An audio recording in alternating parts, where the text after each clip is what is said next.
نلتقي والحب والإخلاص زاد قلوبنا.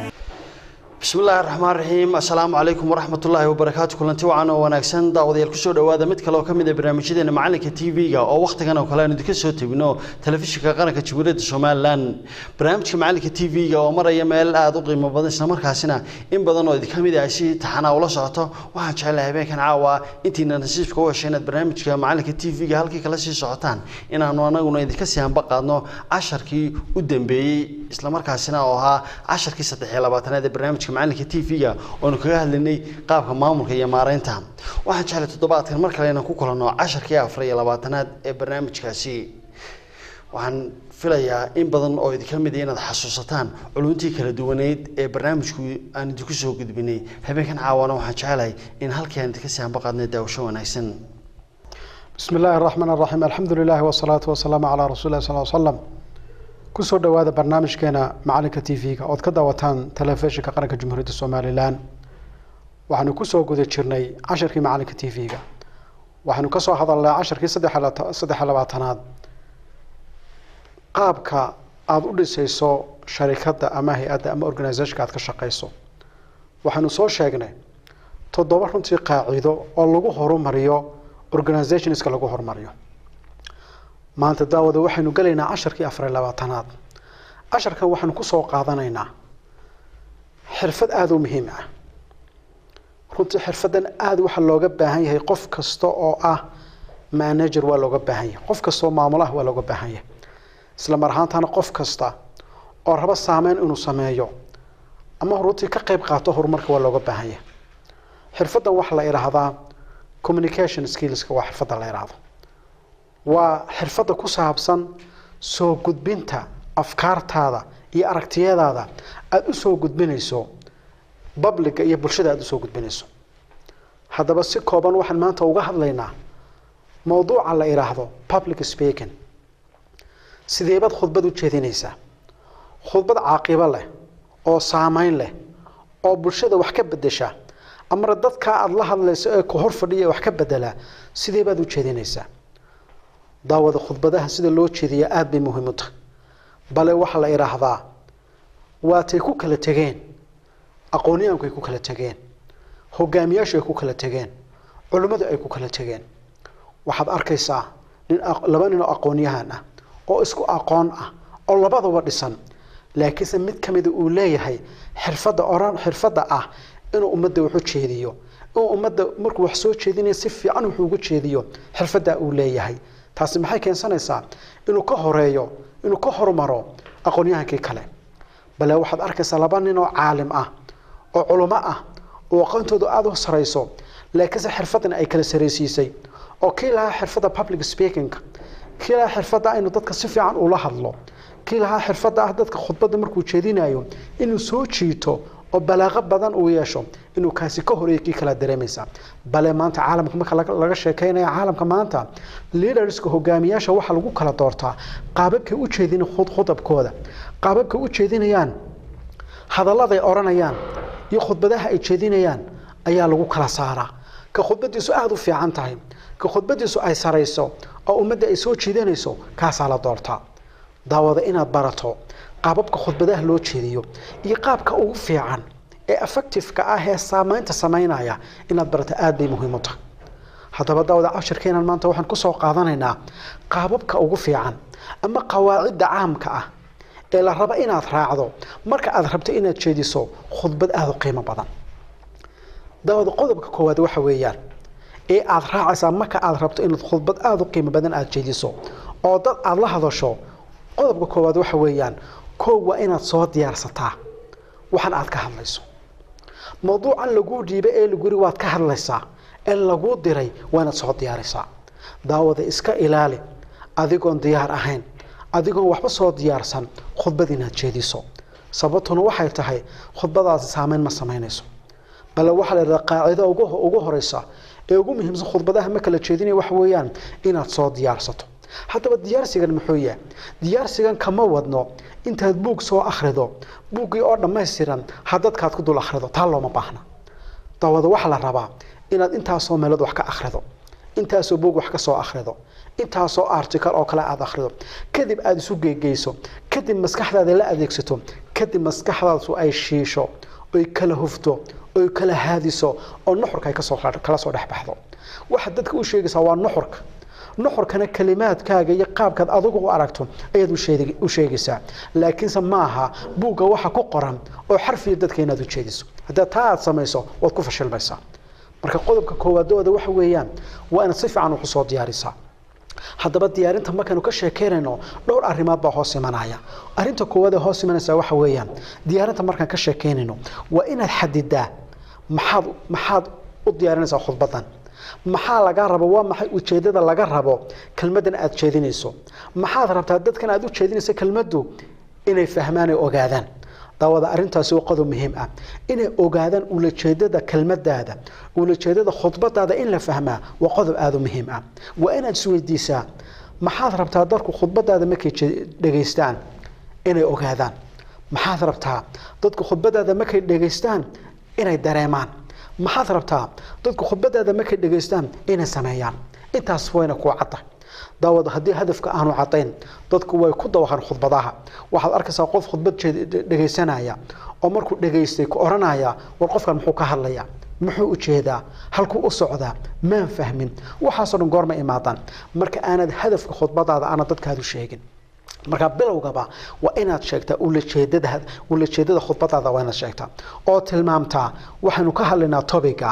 oo waxaanu u jeednaa arinta inaan muxuu haayay dadka aynu ku qancino arinta macluumaadka oo warbixinta inaan idin siiyaan raba arinta inaad ka digtoonaataan ma raba waa inaad u ulajeedada u sheegtaa bulshada aad la hadlayso ulajeedada khudbadaada qodobka daawada marka aad samayso arinta labaad ee muhiimka ah ee aad sameynaysaa wax weeyaan waa in khudbadaadan macluumaadka dadka aad u sheegaysaa hay xaqaa'iq wayna ku fadhidaa xaqaa'iq la facts waa inay ku fadhidaa oo wax la taaban karo oo la arki karo oo loo noqon karo oo meel ku yaala oo la fahmi karo waa inay noqdaan wax la runtii la cadeyn karo oo proofkeedii aad u hayso waa inay noqdaan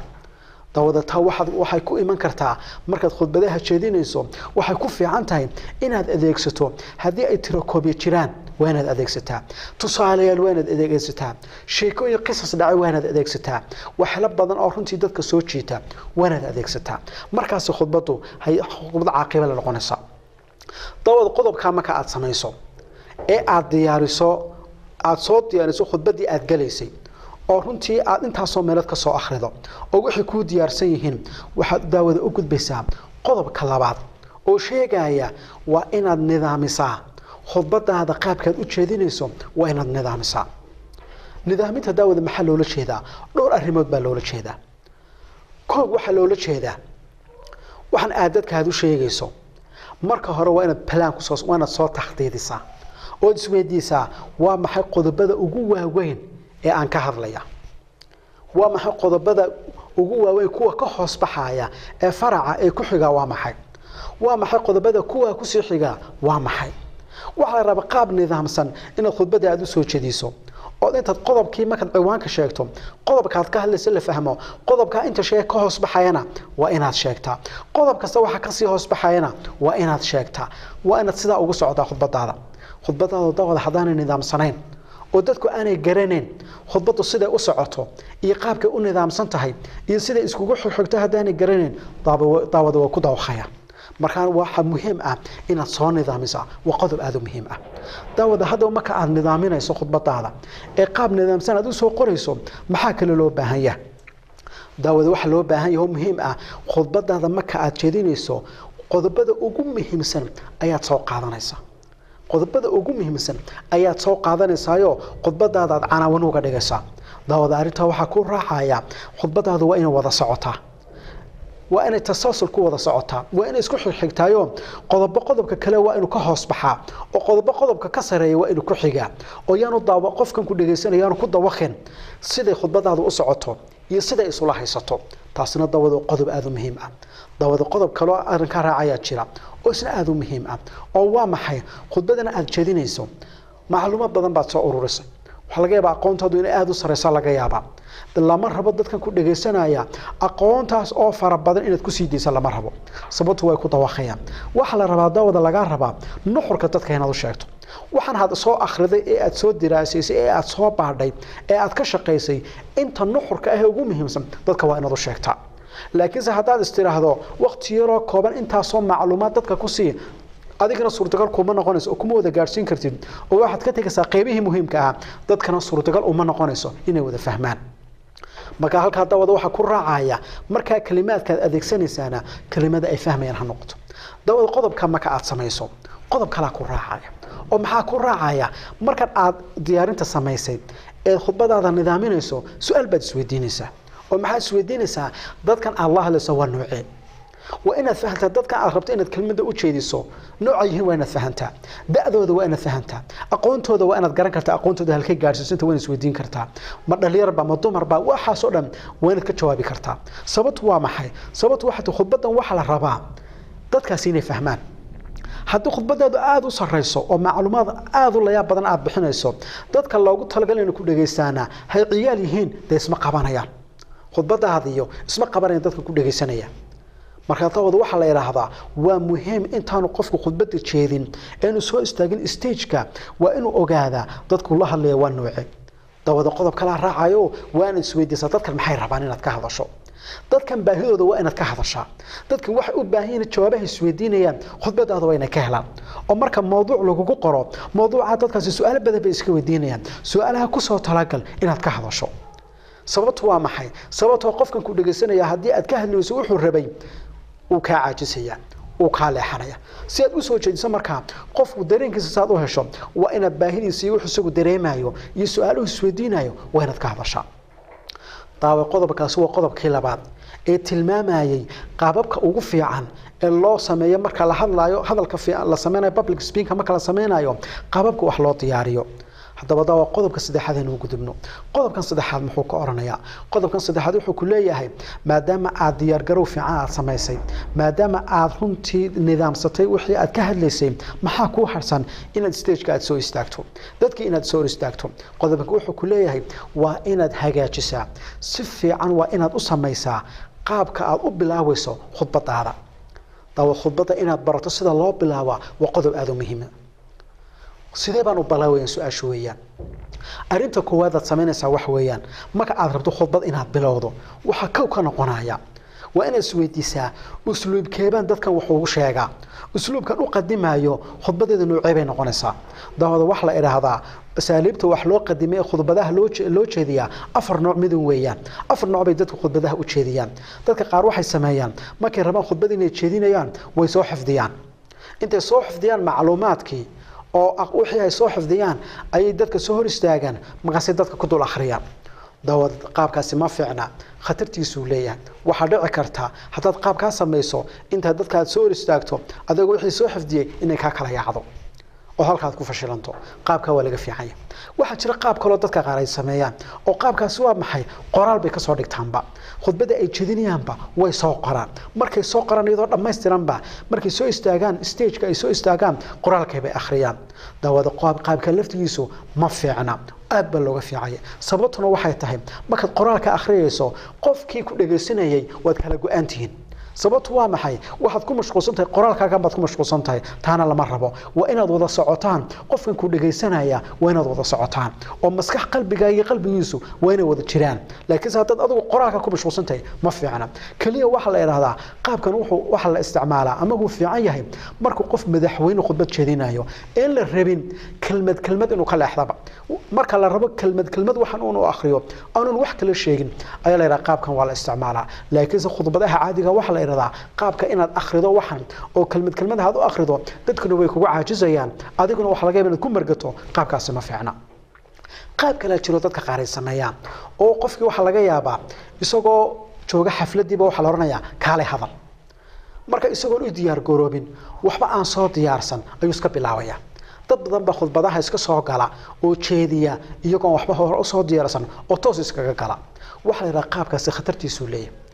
laakiin soo gorma la ogol yahay waxa la ogol yahay markaad khibrad badan leedahay markaad experience badan ku leedahay qaababka khudbadaha loo jeediyo markaad intaas oo khudbadood soo jeedisay oo intaas oo xaflad ka soo qayb gashay hadii qaab noocaas aad sameeyso waa dhici karta habaaliin laakiin marka lafteeda maxaa laga rabaa waxa laga rabaa stage-ka intaana tagin waana isweydiisaa waa maxay mowduucan ka hadlaya waa maxay mowduucan ka hadlaya hadafka looga golayna waa maxay maxaa macluumaad muhiim ah dadka inaanu sheego macluumaadkaas waa maxay xaqaa'iqday ku fadhiyaan factska ku fadhiyaan haya waa maxay su'aalaha waan sii weydiisaa adoo su'aalaha haya oo mowduucu ku bilaaban yahay oo waxaad ka hadlaysana garanaya ay soo istaagaysaa laakiin marka laftigeeda iska soo istaagto khibradda doonta lahawo haddii iska soo istaagto waad ku fashilmaysaa haddaba daawade qodobkan afraad haddaan sheego oo ah qaababka runtii asaaliibta kamida loo gudbiyo khudbadaha usluubkan wuxuu ka oranayaa waxa aad rabto inaad ka hadasho marka hore waa inaad soo akhrida si fiican ugu soo baaraan degtaa kadibna waa inaad soo xifdidaa canaawinta ugu muhiimsan baad soo xifdiyeysaa canaawinta ugu muhiimsan topiga lagu siiyo ka waramayo aad soo xifdiyeysaa canaawinta waxa ka sii hoos baxana isna waa soo xifdiyeysaa laakiin se detailska faraha badan leh tafaasiisha faraha badan leh ma soo xifdiyeysid tusaalaha tan ku siiyo qaabkan wuxuu ku leeyahay usluubkan wuxuu ku leeyahay hadaa rabto chat inaad ka hadasho waxa soo xifdiyeysaa chatku waa maxay waa su'aasha koowaad chatka marka aad ka hadlayso imsa mawduuc buu chatku u baahan yahay suudinaysa marka horeba chatka marka aad ka hadlayso waxaad ka hadlaysaa chatku waa maxay waxa kale oo baahan inaad ka hadasho khatartu chatku leeyahay khatarta marka aad ka hadlayso maxaa soo hosgalaya khatarta caafimaad uu leeyahay khatarta dhaqaale uu leeyahay khatarta kale bulshada uu leeyahay waxa soo dhan waa qaybo ka hoos baxaya chatka marka aad ka hadlayso marka hadii aad rabto topiga chatka ku saabsan inaad ka hadasho wuxuu ku leeyahay qaabkani waa inaad dusha ka haysaa chatku horta waa maxay waxaad kale soo xifdiyeysaa imise khatarood buu chatku leeyahay khatarahaas oo dhan waa soo xifdiyeysaa khatar kasta waxba ka hoos baxaya tusaalahan gal khatarta imka dhaqaalaha oo kale waxba ka hoos baxaya waa maxay khatartu dhaqaalaha ku leeyahay waa inaad tira 1 iyo 2 iyo 3 buu ku leeyahay kuwana waad soo xifdiyeysaa dawada hadaba qodobka hadan si kooban u sheegno waxa weeyaan marka aad rabto khudbad inaad jeediso waa inaad isweydiisaa waa maxay usluubka ugu fiican ee aan rabo inaan u jeediyo waxaanu sheegnay usluubku 4 mid uu noqon karaa inaad wixii soo xifdido dhamaantii 10kii soo xifdido waxna qaabka waa laga fiican yahay wad kala ilaabi kartaa qaabka labaadna waa maxay inaad wixii inta qoraal ka soo dhigato qoraalka aad ka akhrido dadka aad qoraalka uga akhrido qaabkana waa laga fiican yahay baan niriyo waxa dhici karta inaad kala ilowdo inaad ku margataa dhici karta jumhuurkii ku dhageysanayna kulama qabsanayaan way ka daalayaan qaab saddexaad waxa weeye baan niri inaad waxba soo diyaarsano meeshii inta timaado khudbadun aad jeediso taana khatar bay leedahay waxa kugu dhici karta waxa laga hadlayo maadaama war badan aanad ka helin inaad ku fashilanto kaliya waxaan niri waxa suurtagal ay u noqonaysaa qofka khibrad badan leh muddo soo experience badan u leh inuu wax jeediyo oo intaas khudbado soo jeediye ka suurtagal bay u noqonaysaa isaga lafdigiisna waxa shartiya inuu markaba ogaado maxaa laga hadlayaa iyo toobigada ugu muhiimsan qaabka afraad hadda aynu sheegno wuxuu ahaa ee asarabta wax loo jeediye ah inaad adigoon wixii soo xifdiyin adigoon wixii qoraal ka soo dhigin inaad isku daydo waxa ugu muhiimsan topigan aad ka hadlayso wuxuu ku saabsan yahay waxa ugu muhiimsan baad soo xifdiyeysaa kuwa ugu muhiimsan marka soo xifdido ay waxa aad xifdiyeysaa kuwa ugu muhiimsan kuwa ka sii hoos baxeen waad soo xifdiyeysaa kadibna khudbadii baad u soo diyaar garoobaysaa kadibna adigoon buugna ka akhriyin adigoon dushana ka akhriyin aan wixii soo wada xifdiyin ee dadka u jeedinaysaa waxaad ka bilaabaysaa topiga ugu muhiimsan kaas haddana wixii ka sii hoos baxay aad ka hadlaysaa haddana wixii ka sii hoos baxay aad u soconaysaa daawada qodobkan markaan ka sheekeynayna saddexaad waxa iyaduna aad u muhiim ah inaad ogaato qaabka loo bilaabo darsiga marka aad bilaawayso khudbada marka aad bilaawayso daawada waxa la yiraahdaa waa inaad jumhuurka soo jeedisaa dadkan ku dhageysanaya waa inaad soo jeedisaa maskaxdooda way ka sii jeedayeen waa inaad soo jeedisaa oo sidee u soo jeedin kartaa waxaad u soo jeedin kartaa inaad qiso ku bilowdo sheeko inaad ku bilowdo dadku sheekooyinka way jecel waana soo jeesanaya waxaad kale ku soo jeedin kartaa su'aal inaad weydiisan oo ku soo jeedin kartaa oo iyada qodob muhiim ah waxaad kale ku soo jeedin kartaa adigoo markiiba ku bilaawa tira koob la sameeyay inaad soo bandhigtaba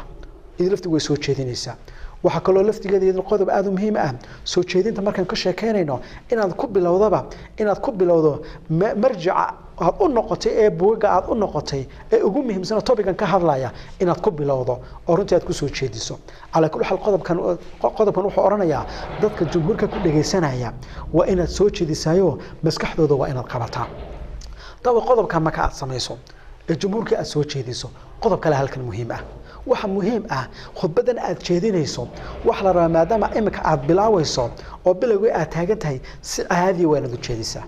waa inaad warwarku ka tagaa kalsooni waa inaad heshaa si caadi waxa loola jeedaa saaxiibada marka aad la firidaad u sheekeynayso wax dareen uu kugu jira wax baqashimi kugu jirta waa maya hadaba sidaas leeg baa lagu leeyahay marka dadka wuxuu jeedinaysana baqashada iyo dareenka runtii baqdinta leh waa inaad ka tagtaa taasi goorma iman kartaa laga isweydiiso daawada waxay imanaysaa khudbada hadii aad hore wax badan u soo jeedisay way iman kartaa daawada waxa la iraahdaa sida ugu fiican ee loo barto sida khudbadaha loo jeediyo wax weeyaan inaad badiso inaad khudbadaha jeediso markasta oo badiso inaad khudbada jeediso markasta oo badiso inaad bulshada la hadasho maxaa imanaya kalsooni baa imanaysa kalsooni baa naftaada galaysa markasta markaa maxay noqonaysaa inaad si fiican u jeedin karto laakiin bilowga waxa la iraahdaa qofku markuu bilowayo khudbada uu jeedinayo uu naxnaxaya wax laga dhigay inuu ka imaado laga yaaba inuu gareeraan laga yaaba arabku isku dhigaa laga yaaba waxaas oo way dhacaan laakiin goormay dhamaanaysaa waxay dhamaanaysaa khudbada marka jeediso ee mid labada ay jeediso ee mid saddexaad jeediso way ka dhamaanaysaa caadi baad noqonaysaa sida daradeed wuxuu qodobkan tilmaamaya isku day daawade inaad khudbadaha badan jeediso isku day inaad ku tababarato sida khudbadaha loo jeediyo taasi maxay keensanaysaa kalsooni inaad hesho baqdantu inay ka tagto daawada qodobkan marka aad sameeyso qodobkan saddexaad baan ku guda jirnaaye waxa qodobka raacaya markan aad jeedinayso bilowga marka aad khudbada jeedinayso ee aad dadka aad soo jeediso waxa kale oo laftigeeda qodob aad u muhiim ah waxa aad ka feejignaata markaad bilaawayso khudbada inaad cudurdaara sameeyso cudurdaara inaad sameeyso oo tiraahdo raaliga ahaada man soo diyaarin waqtiga igu yara arimaha iska ilaali ruuxantii waa arimaha aad ka u dhaawaca qofku inuu jeediyo runtii khudbad aad u fiican sababtu waa maxay dadku duruufaha ma garanayaan kumana oga wixii kugu dhacay marka khudbad marka aad galayso cudurdaarka iska dhaaf waxa kale oo la ragaba daawade khudbad marka aad jeedinayso waxa laga rabaa dadka qaar ha salaamin dadka qaar salaanta ku gaar yeelin bulshada waa la wada salaamaa taasina waa qodob muhiim ah waxa kale oo daawada muhiim ah khudbad marka aad jeedinayso ee aad bilaawayso ha uga sheekeyn dadka qaabkii aad u soo dooratay topican iyo dhibaatooyinkii ku qabsaday laguma bilaabo sababtu waa maxay sababtu waxa weeyaan qofka dhibaatadan kulama soo ku soo qabsatay topica la raba toos inaad u gasho topica marka toos u gasho ayuu qofku runtii marka uu dareemaya sidaad u soo diyaarisay iyo waqtiga ka gashay markaas uu dareemaya daawada qodobka saddexaad halka hadii kaga baxno oo tilmaamayay inaad barato qaabka loo bilaawo runtii khudbadaha loo bilaawo marka halka aynu kaga baxno waxaan u gudbinaa qodobka afraad qodobkan afraad muxuu leeyahay qodobkan afraad wuxuu ku leeyahay waa inaad khudbada u jeedisaa si soo jiidasho leh waa inaad dadka aad soo jiidataa dadka qulubtooda waa inaad hantidaa daawada qodobkan markaynu ka hadlayno dhowr arrimood aad u muhiim ah arinta koowaad ee muhiimka waxa weeyaan daawada sawdkaagu waa inuu yahay sawd umada wada gaadhaya sawd dadka wada gaadhaya oo runtii aad loo wada maqlayo waa qodob aad u muhiim ah bal waxa la yiraahdaa dadku markay qof dhageysanayaan dhowr arrimood baa saameyn ku sameeya dadka fikirkooda saameyn waxa ku sameeya codkaagu saameyn buu ku sameeynaya oo qaabkan aad u jeedinayso haduu yahay qaab aad u fiican oo dadka soo jeedina saameyn bad ku sameynaysa muuqaalka iyo labiskaaguna runtii saameyn buu ku sameynaya marka qodobada inaad ku tala gasho waa qodob aad u muhiim ah arinta waxa raacaya oo la yiraahdo waa qodobada ugu muhiimsan marka laga sheekeynayo public speaking waxa la yiraahdaa marka khudbada jeedinayso khudbadu waa inay qalbigaaga ka soo go'do waxana aad jeedinaysaa qalbigaaga ka soo go'o caatifadaada ka soo go'o markaas maxay imanaya qofka kale qalbigiisa inaad gasho laakiin afkuna haday ka saaran tahay qofka ku dhageysanayna dhagihiisa ma dhaafayso daawada marka waxa la waxa muhiim ah khudbadahana waxa ku kala duwan waxa weeyaan qaabkay uu la socdaan qofka kale qalbigiisa marka daawada waxa la rabaa khudbadan aad jeedinaysaa qalbigaaga waa inay ka soo go'daa xamaasadu waa inay wadataa markaas ay keensanaysaa qofka kale inuu ku dhageysto qofka kale qalbigiisa inaad gasho qofka kale maskaxdiisa inaad gasho daawada qodobka wax raacaya marka aad runtii rabto inaad soo jiidato bulshada aad soo jiidato waxa la iraahdaa waa inaad ka hadasho qodobada ugu muhiimsan waa inaad awood saartaa focuskaaga waa inaad saartaa qodobada muhiimka ah ee tahay inaad ka hadasho waqtiga ha ku luminin qaybo yar yar oo muhiim ah qodobada waa inaad focus ka saartaa qodobka daawada wax raacaya qodobadan aad ka hadlaysaa ee waaweyn muhiimkii waa inay taxanay yihiin waa inay isdaba socdaan midba midka kale waa inuu ka dhalanaya soo qofku u dareemo ku dhageysanaya in runtii jaranjaro aad u fuushayahayo kolba qodob la taabanayo oo kolba qodob la taabanayo waa inuu qofku dareema oo waxana isku wada xidhan yihiin oo aanay kala tagsaneen daawada qodobka waxa raacaya marka aad runtii aad jeedinayso ma khudbada ee ummadda rabta inaad soo jiidato waxa loo baahan khudbadan aad jeedinaysaa facts waa inay runtii ku salaysan tahay xaqaa'iq dadka waa inaad tustaa waa inaad numbers arqaam waa inaad tustaa tirkobi waa inaad tustaa qisas dhacay oo runtii la taaban karo dadka waa inaad u sheegtaa marka qaar runtii waa inaad waxyaalo qosol wataa oo dadka soo jeedinaya waa inaad ku darsataa waxalahaasoo dhan daawada waxa la yiraahdaa waa qodobada aadka u muhiimka ah ee runtii soo jeedanaya qofkan muxuu ku dhageysanaya waxaan ku soo koobinaa haddaba ashirkeenan maanta daawada waa muhiim inaad barato sida khudbadaha loo jeediyo haddii aad tahay managerna way ka sii muhiimsantahay haddaad tahay leader iyo hogaamiyena waaba waajib ummadda kuma oga maskaxdaada waxa ku jira qalbigaagana ma oga laakiinse waxa aad ku hadasho ayaa ummaddu ka garanaysaa waxa aad u jeedo iyo waxa aad wado iyo halkaad u socoto marka daawada waxa laga rabaa inaad barato qaababka loo jeediyo khudbadaha loo jeediyo waxaan ku soo koobinaa casharkeenan maanta khudbadaha ma kala jeedinayo marka ugu horeyso daawada waxa laga rabaa si fiican u soo diyaari adigoo diyaar ah waa inaad goobta timaada qodobka labaad daawada laga rabaa waxa weeyaan marka aad soo diyaariso waxaaga soo nidaami oo qodobada aad ka hadlayso soo nidaami oo sida u kala muhiimsan yihiin u soo kala nidaami daawada qodobka saddexaad waxa weeyaan marka aad bilaawayso khudbadaada rabto inaad furfurto dadka waa inaad soo jeeditaa maskaxdooda waa inaad soo jeedisaa qaab la yaab leh waa inaad runtii u bilowdaa daawada iska ilaali inaad soo xifdido waxa aad jeedinayso oo dushaad ka soo wada qabato kaliya waxa sameeysaa qodobada muhiimka kaliya dusha ka soo qabo daawada waxa kale oo idan muhiim ah qoraal waxba ha ka aqreen wax qoraal ah ha ka aqreen hadii ay ka fursan weydo oo sileeday waad ilaabaysaa oo qodobaad ilaabaysa waxa la sameeyaa qodobada ugu muhiimsan baa la soo qortaa kadibna hoosta la dhigaa marka aad u baahato inaad yara eegto ee yara xasuusato ayaa la yara eegaa laakiinse lagama akhriyo warqada lagama akhriye kaliya waa lagu xasuustaa qodobka afraad ee dawada muhiimka waxa weeyaan khudbada marka aad jeedinayso isku day inaad jumhuurka dadka aad soo jiidato oo ku soo jiidato waxaanaad ka sheekeynaysaa adiga inay ka soo go'day qalbigaaga inay ka soo go'day markaas maxay imaanaya qalbiga qofka kale inaad gasho intaas ku soo koobayna wassalaamu calaykum waraxmatullaahi wabarakaatuh waa tahay daawadayaal intaasi waxaan jeclahay toddobaadkan inaan ku soo gunaanadno ama inaan ku soo afmeerno casharkii 24aad ee barnaamijka macalinka TV-ga oo aynu kaga hadlaynay qaybo la xiriira aqoonta maamulka iyo maareynta oo si taxana inoo ahaa barnaamijyadii u dambeeyay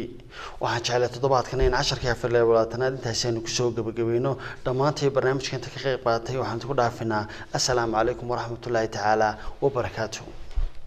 في ساحة للعلم كنا نلتقي والحب والإخلاص زاد